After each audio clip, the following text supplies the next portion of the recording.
స్టూడియోలో మీ పర్సనల్ మరియు business promotions కోసం సంప్రదించండి 9662166699. రైట్. పిఠాపురంలో మైనర్ బాలిక మిస్సింగ్ కేసు వ్యవహారం మనందరికీ తెలిసిందే.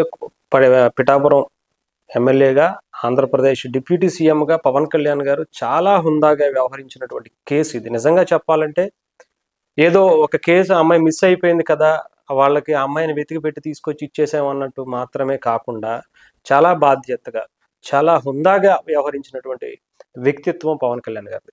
ఈ కేసుకు సంబంధించి ఒక మైనర్ బాలిక మిస్సింగ్ అయిందని చెప్పి పవన్ కళ్యాణ్ గారి పరిశీలనలోకి వెళ్ళింది. వెంటనే అక్కడ ఉన్నటువంటి పోలీసులను ఆదేశించారు. పోలీసులు కూడా చాలా ఫాస్ట్గా ఈ కేసుని ఛేదించే ప్రయత్నం చేశారు. ముఖ్యంగా ఆమె హైదరాబాద్లో ఉంది. ఒక వ్యక్తితో ప్రేమలో పడి హైదరాబాద్ వెళ్ళిపోయింది అని తెలుసుకున్నటువంటి పోలీసులు వెంటనే ఆ అమ్మాయి మైనర్ కావడంతో నచ్చ చెప్పి తీసుకొచ్చి వాళ్ళ తల్లిదండ్రులకు అప్పగించడం అయితే జరిగింది.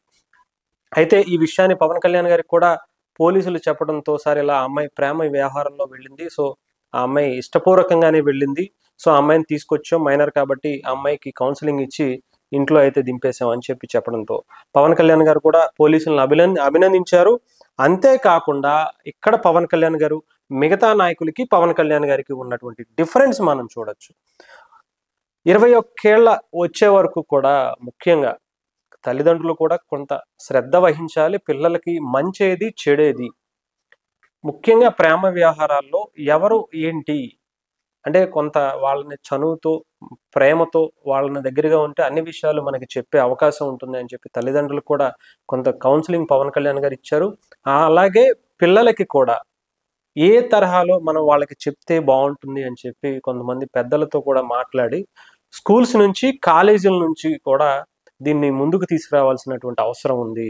విద్యా వ్యవస్థలో కూడా కొన్ని మార్పులు చేస్తే, ఇలాంటి విషయాలపై పిల్లలకు అవగాహన కనిపిస్తే, ఆడపిల్లలకి ముఖ్యంగా ఆడపిల్లలకి అలాగే మగపిల్లలకు కూడా ఆడపిల్లల పట్ల మగపిల్లలు ఎలా వ్యవహరించాలి అని చెబుతూ, అలాగే ఆడపిల్లలు కూడా మగవారి పట్ల ఏదైతే ఆకర్షణ గురవుతారో దాని గురించి వచ్చే ఇబ్బందులు ఏంటి, దానివల్ల ఎలాంటి అనర్థాలు జరుగుతాయి, అలాంటప్పుడు ఏం చెయ్యాలి, అసలు వాళ్ళు తీసుకుంటున్నటువంటి డెసిషన్ కరెక్టా కాదా అని ఆలోచించుకునేటట్టు చదువులో కూడా విద్యా వ్యవస్థలో కూడా కొన్ని మార్పులు చేస్తే కనుక వాళ్ళ ఆలోచన తీరులో మార్పు వస్తుంది. అలాగే దీన్ని సమాజం పట్ల అలాగే తల్లిదండ్రులు కూడా దీన్ని బాధ్యతగా తీసుకుని పిల్లలకి చెప్పేటువంటి విషయాల్లో ముఖ్యంగా మగపిల్లల పట్ల ఎట్లా ఉండాలి ఇవన్నీ కూడా చూసుకుని చేయాల్సినటువంటి అవసరం ఉంది అని చెప్పి పవన్ కళ్యాణ్ గారు సూచించినట్టుగా తెలుస్తోంది. సో ఏదేమైనా సరే పవన్ కళ్యాణ్ గారు చాలా అద్భుతంగా ఈ కేసునైతే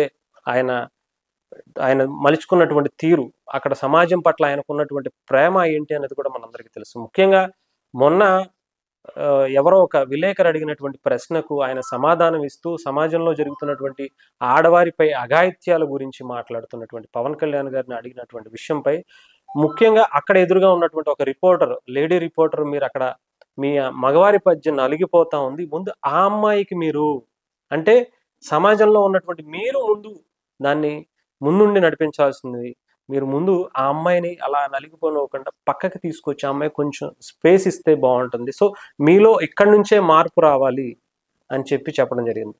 ఎలాగో ప్రభుత్వం తన బాధ్యతను తను నిర్వర్తిస్తుంది, సో ప్రజలు కూడా దీన్ని ముందుకు తీసుకెళ్లాల్సినటువంటి అవసరం ఉందని చెప్పి పవన్ కళ్యాణ్ గారు చాలా క్లియర్గా అందరినీ ఆమోదయోగ్యంగా ఆయన చెప్పడం కూడా నిజంగా చాలా మంచి పరిణామం అనుకోవచ్చు. దీనివల్ల రేపు సమాజంలో ఎలాంటి మార్పులు వస్తాయి, డెఫినెట్గా పవన్ కళ్యాణ్ గారు లాంటి వ్యక్తి మాటలు ప్రజలు చాలా బలంగా వాళ్ళ గుండెల్లో పెట్టుకుంటారు. సో రేపు పొద్దున్న ఆయన మాటలతో ఎలాంటి మార్పులు వస్తాయి అనేది కూడా చూడాల్సిన అవసరం ఉంది. అలాగే ఇలాంటివి జరిగితే ఎలాంటి శిక్షలు పడతాయి అనేది కూడా బలంగా వెళితే ఇంకా బాగుంటుంది. డెఫినెట్గా పవన్ కళ్యాణ్ గారు అదే ఉద్దేశంతో మొన్న పోలీస్ డిపార్ట్మెంట్, హోంశాఖను కూడా వార్న్ చేసినటువంటి పరిస్థితి అయితే ఉంది. సో చూద్దాం రేపు పొద్దున్న ఎలాంటి మార్పులు పవన్ కళ్యాణ్ గారు తీసుకొస్తారు, సమాజంలో ఇలాంటి వాటిని అరికట్టాలంటే ఎలా ముందుని నడిపిస్తారనేది కూడా త్వరలో మనం చూడబోతున్నాం పవన్ కళ్యాణ్ గారితో.